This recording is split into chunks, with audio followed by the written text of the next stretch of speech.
자, 안녕하십니까. 신박사입니다. 아래태 교육학입니다. 여러분들, 자, 오늘은 2020년 국가직 7급 시험입니다. 교육학 기출문제를 해설해 드리도록 하겠습니다.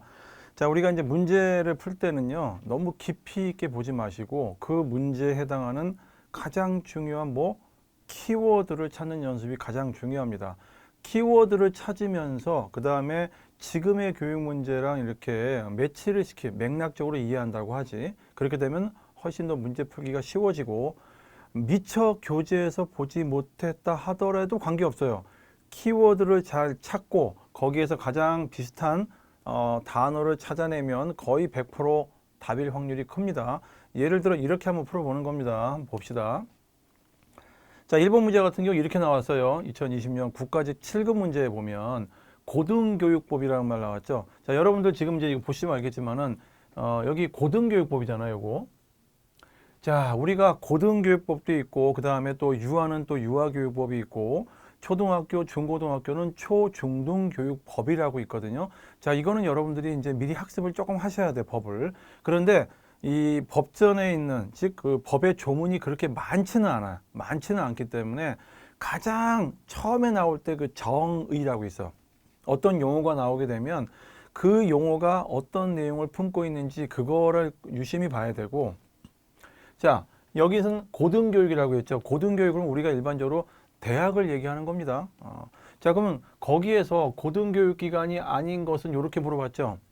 자, 그럼 이렇게 물어볼 수도 있어요. 예전에 초중등법에서 얘기하는 학교는 어느 학교냐 이렇게 물어볼 수도 있고, 학교 폭력과 관련된 법이 있으면 학교 폭력에서 이야기하고 있는 학교는 어디까지냐, 학교 안전법에서 이야기하는 학교는 어디까지냐라고 해서 이 법에 이 소위 말해서 범위로 지정되어 있는 학교들이 있어. 그래서 여러분들은 너무 깊이 있는 내용까지 볼 필요는 없어요. 처음에 법이 시작되면 그 법의 개념, 대상이 누구냐, 이게 참 중요해.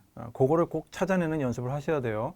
자, 고등교육법이라고 했죠. 고등교육법. 대학에 관련된 법이죠. 우리가 알고 있는 일반적인 대학입니다.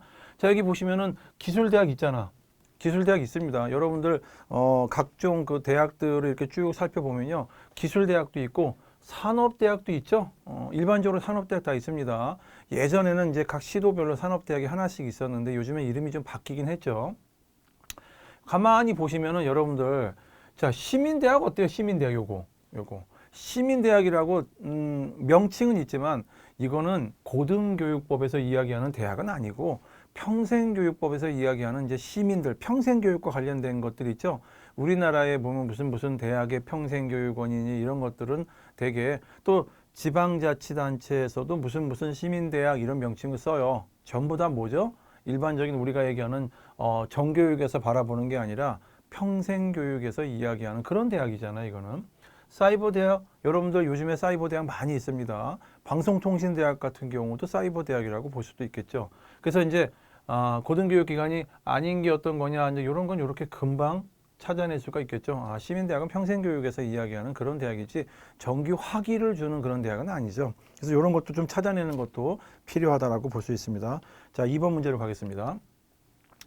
자, 교육행정의 원리 있죠, 요거. 요 시험 문제가 자주 등장합니다. 제가 알기로도 한 2, 3년마다 한 번씩 출제가 되는 것 같아요. 왜냐하면 우리가 교행직 시험이기 때문에 교육행정을 공부하시는 분들은 교육행정의 기본적인 이 원리에 대해서 꼭 아셔야겠죠.